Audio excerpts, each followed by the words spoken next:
இன்றைக்கி அரிசி மாவு வச்சு ஒரு ஸ்நாக் ரெசிபி வந்து செய்யலாம். வாங்க எப்படி செய்கிறது வந்து பார்த்துடலாம். அதுக்கு நான் 1.5 கப் அளவுக்கு அரிசி மாவு வந்து எடுத்திருக்கேன். இப்போ இந்த சைஸுக்கு 2 பூண்டு எடுத்திருக்கேன். இதை சின்ன சின்னதாக நம்ம கட் பண்ணிடலாம். எவ்வளோக்கு சின்னதாக கட் பண்ண முடியுமோ அந்த அளவுக்கு நம்ம பொடிசாக கட் பண்ணிடலாம்.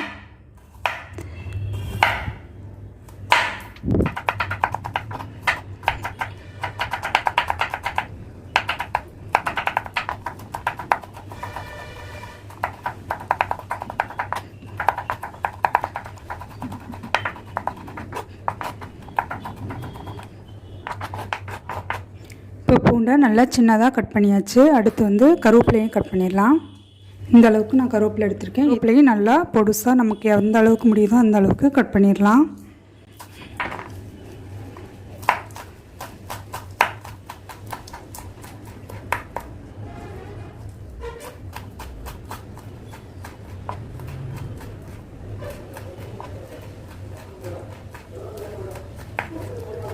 நல்லா கட் பண்ணியாச்சு. வாங்க இப்போ எப்படி செய்கிறது வந்து பார்த்துடலாம்.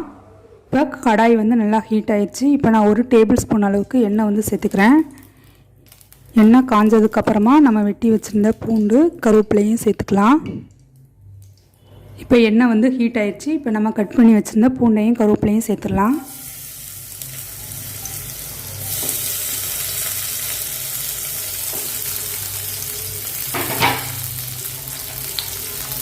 எண்ணெயில் நல்லா வதக்கி விட்டுறலாம். பூண்டு கொஞ்சம் லைட்டாக வதங்கினதுக்கப்புறமா நம்ம சில்லி ஃப்ளேக்ஸ் வந்து 1 டேபிள் ஸ்பூன் அளவுக்கு சேர்த்துக்கலாம்.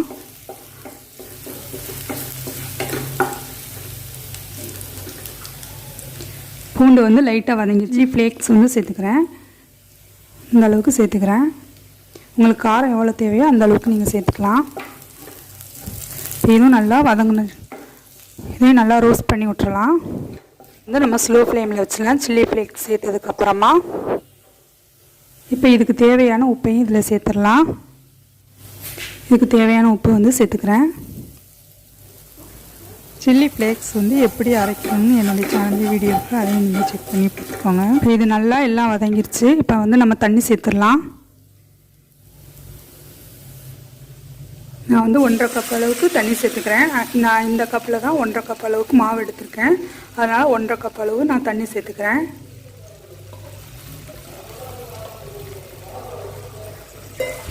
தண்ணி வந்து சேர்த்தாச்சு. இப்போ இது நல்லா கொதிக்கட்டும். இப்போ இதை வந்து மூடி வச்சிடலாம்.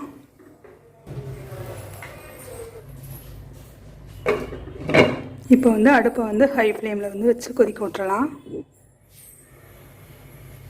இப்போ தண்ணி நல்லா கொதிச்சிருச்சு. இப்போ நம்ம அரிசி மாவு வந்து இது கூட சேர்த்துடலாம். மாவு சேர்க்கும்போது அடுப்பை வந்து லோ ஃப்ளேமில் வந்து வச்சுக்கலாம். இப்போ மாவு இது கூட சேர்த்துட்றேன்.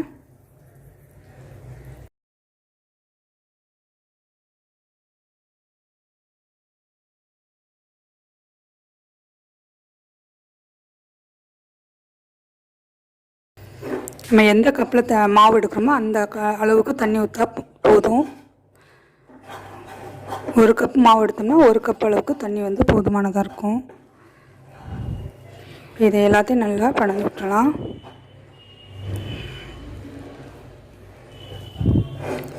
உங்களுக்கு கருவேப்பிலை வேணான்னா கருவேப்பிலை எல்லாமே செய்யலாம்.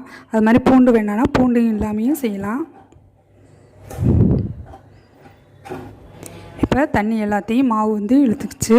இப்போ வந்து நம்ம அடுப்பு ஆஃப் பண்ணிடலாம். இது கொஞ்சம் நல்லா ஆறுனதுக்கப்புறமா சப்பாத்தி மாவு மாதிரி பிணைஞ்சு எடுத்துடலாம். இப்போ அடுப்பு ஆஃப் பண்ணிடலாம். இது வந்து கொஞ்சம் நேரம் ஆறட்டும். இது சூடான பாத்திரத்துலேயே வைக்காமல் வேறு பாத்திரத்துக்கு நம்ம இப்போ மாற்றிடலாம். சூடான பாத்திரத்தோடய வைக்கும்போது அது வந்து ஆறுறதுக்கு கொஞ்சம் டைம் ஆகும். அதனால் இப்போ நம்ம வேறு பாத்திரத்தில் வந்து மாற்றிடலாம்.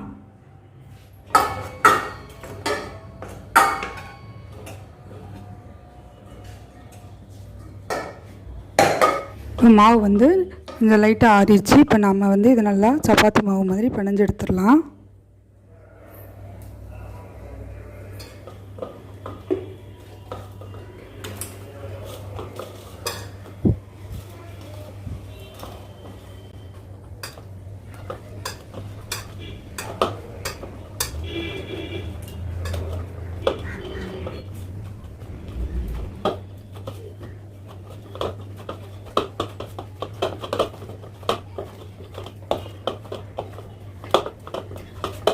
நம்ம இந்த ஸ்நாக் ரெசிபி வந்து வீட்டில் இருக்கிற பொருளை வச்சு ஈஸியாக வந்து நம்ம செஞ்சிடலாம். அதனால் நீங்களும் உங்கள் வீட்டில் ட்ரை பண்ணி பார்த்துட்டு எப்படி வந்துச்சுன்னு சொல்லுங்கள்.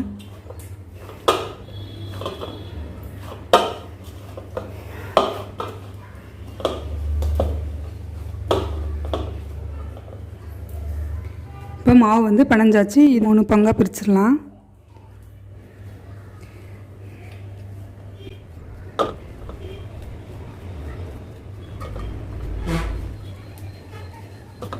சப்பாத்தி மாதிரி நம்ம உருட்டி ரவுண்ட் ஷேப் பண்ணி நம்ம அதை வந்து எண்ணெயில் வந்து பொரிச்சு எடுத்துடலாம். கொஞ்சம் ஒட்டாமல் வர்றதுக்கு கொஞ்சம் நம்ம எண்ணெய் வந்து தடவிடலாம் போடல. இப்போ இதை வச்சு நம்ம தட்டிடலாம். இந்த மாதிரி கை வச்சு ஃபஸ்ட்டு தட்டி விட்டு அதுக்கப்புறமா சப்பாத்தி கட்டையை வச்சு நம்ம உருட்டி எடுத்துடலாம்.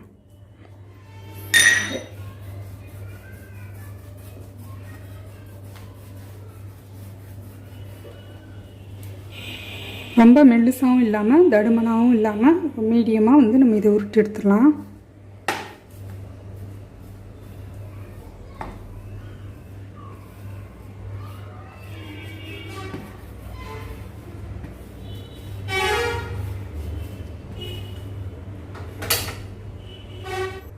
இந்த மாதிரி உருட்டிட்டு ஏதாவது ஒரு டம்ளர் இருந்தால் இந்த மாதிரி நம்ம இது பண்ணிடலாம்.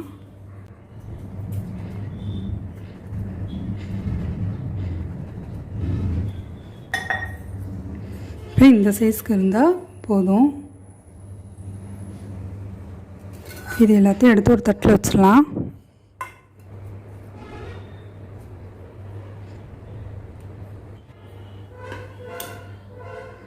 கைட்டு எடுக்கிறதுக்கு கஷ்டமாக இருந்தால் இந்த மாதிரி தோசை கரண்டியை வச்சு நம்ம ஈஸியாக எடுத்துடலாம்.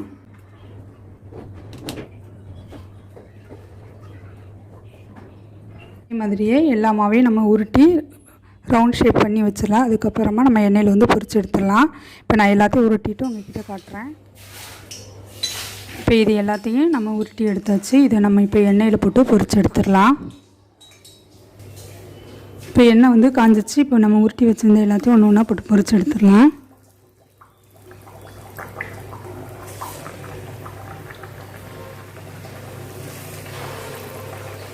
அடுப்பை வந்து மீடியம் ஃப்ளேமில் வந்து வச்சுக்கலாம்.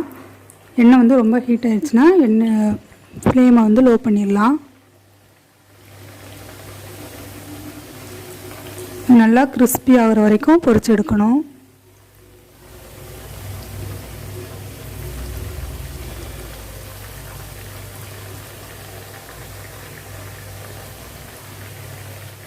இப்போ இதை லைட்டாக திருப்பி போட்டுடலாம்.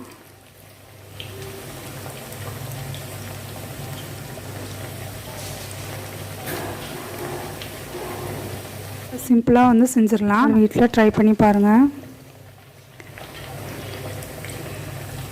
இது 2 சைடையும் திருப்பி திருப்பி போட்டு நம்ம இதை வேக வச்சு எடுத்துடலாம். இது வேகிறதுக்கு கொஞ்சம் டைம் ஆகும். அதனால் நம்ம இதை பொறுமையாக வறுத்து எடுத்துடலாம். இப்போ பாருங்கள் நல்லா வெந்துச்சு. பபிள்ஸ்லாம் அடங்கிச்சு பாருங்கள். இந்த ஸ்டேஜில் நம்ம இதை வந்து எடுத்துடலாம் எண்ணெயிலேருந்து. பாருங்கள் கலர் நல்லா சேஞ்ச் ஆகிடுச்சு பாருங்கள். எவ்வளோ நல்லா மொறுன்னு இருக்கும் பாருங்கள். நீங்களும் உங்கள் வீட்டில் ட்ரை பண்ணி பாருங்கள். இதே மாதிரி மீதி இருக்கிறதையும் நம்ம பொரிச்சு எடுத்துடலாம்.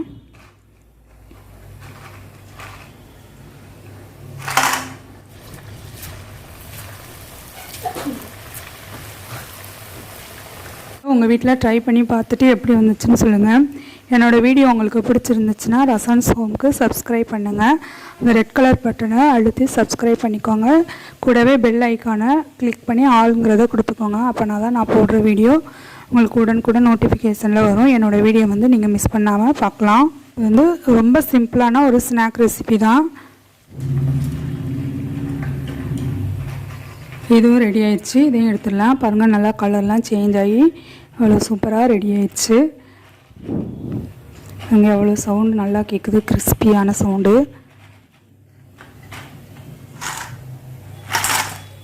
பாருங்கள் எவ்வளோ கிறிஸ்பியாக இருக்குன்னு. நீங்களும் உங்கள் வீட்டில் ட்ரை பண்ணி பாருங்கள்.